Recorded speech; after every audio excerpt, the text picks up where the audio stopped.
Halo, kami dari kelompok 11 yang beranggotakan 3 orang. Yang pertama, Abdul Aziz Rahman. Yang kedua, saya sendiri sebagai Gilang Pradana. Yang ketiga, ada Doni Pratama, akan mensimulasikan proses manufaktur piano menggunakan software ProModel.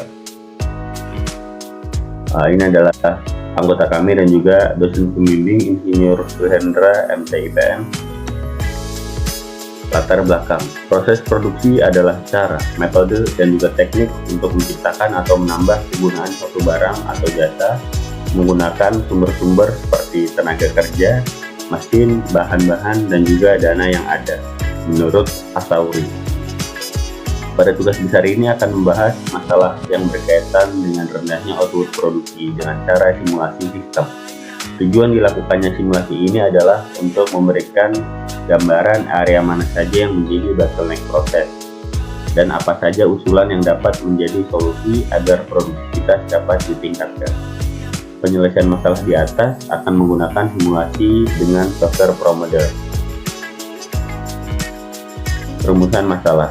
Adapun rumusan masalah pada tugas besar ini adalah bagaimana sih cara meminimasi bottleneck produksi piano menggunakan ProModel sehingga dapat meningkatkan produktivitas. Tujuannya adalah dalam tugas besar ini untuk memahami dan memastikan cara pengaplikasian software ProModel agar meminimasi bottleneck produksi sehingga dapat meningkatkan produktivitas. Apa sih sistem itu? Menurut Hartono, sistem merupakan suatu gabungan dari berbagai bagian ataupun elemen yang saling berhubungan secara terorganisir berdasarkan fungsi-fungsinya menjadi satu kesatuan.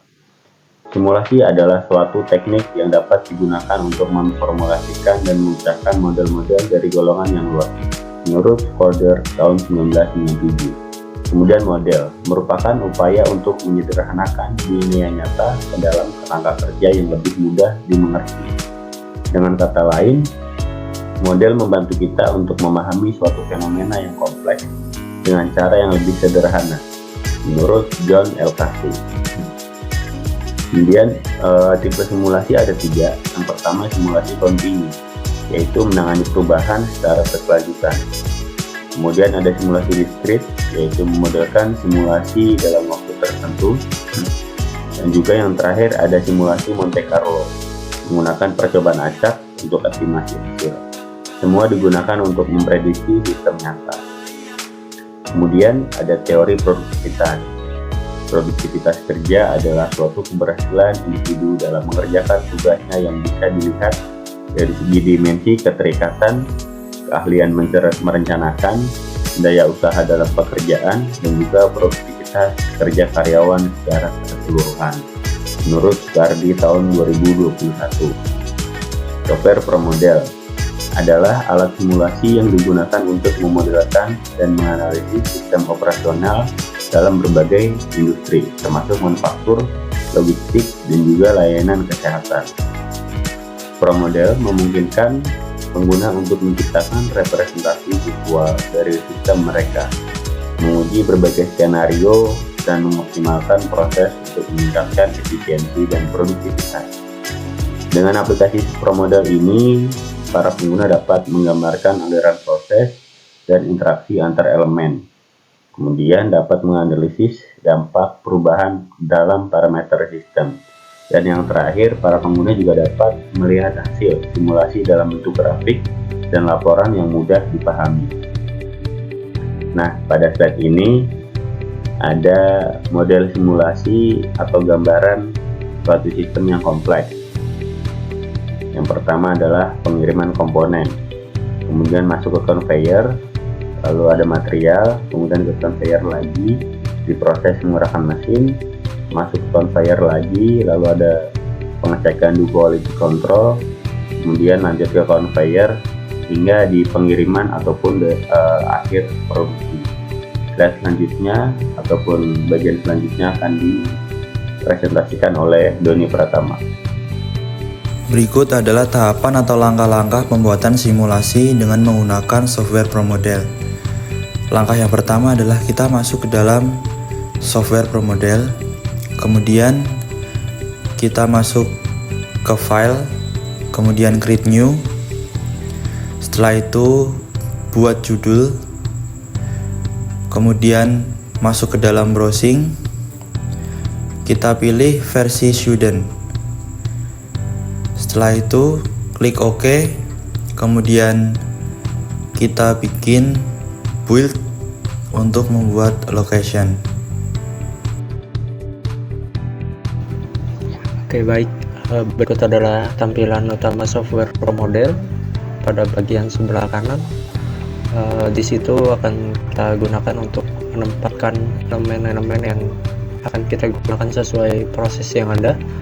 Lalu pada bagian sebelah kiri itu beberapa grafik yang dapat kita gunakan seperti delivery, warehouse, machining, dan lain-lain. Oke, setelah tahap layouting, selanjutnya kita akan memberikan nama dari masing-masing grafik, lalu kapasitinya dan unitnya.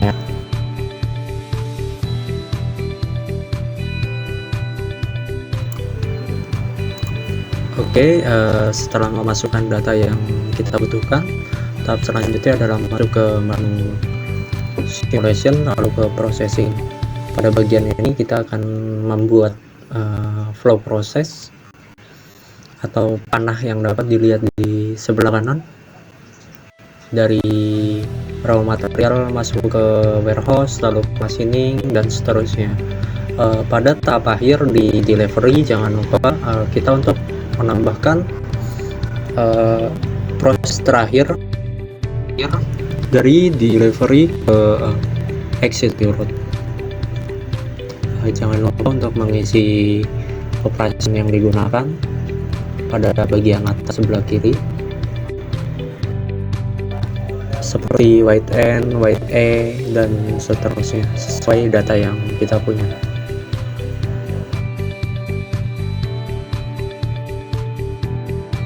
Kita masuk ke menu build lalu entities sebelum kita masuk ke arrival. Setelah membuat produk jenis yang akan kita gunakan seperti box, pallet, atau apapun itu, baru kita masuk ke tahap entities, menentukan produk awal mana dan produk akhir. Oke, setelah semua tahap sudah dilalui, kita sampai di tahap terakhir untuk mensimulasikan. Nah, langkah baiknya sebelum merunning kita setting dulu untuk jam kerjanya berapa lama, yang terdapat di menu simulation lalu option.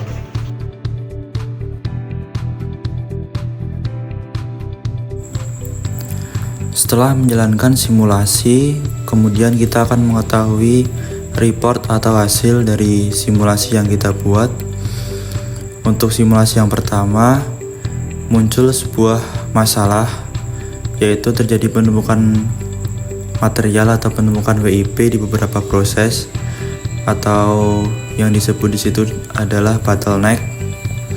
Kemudian langkah selanjutnya adalah melakukan perbaikan terhadap proses tersebut dengan cara menambah jumlah kapasitas dari setiap proses yang dijalankan, dengan mengganti dengan kapasitas 1000 per prosesnya. Kemudian kita bisa lihat hasil simulasi dari perbaikan tersebut. Dan ini adalah report atau hasil dari perbaikan yang kita buat. Sudah tidak ada atau tidak muncul bottleneck dalam setiap prosesnya, atau bisa dikatakan proses dalam simulasi tersebut sudah dijalankan dengan lancar.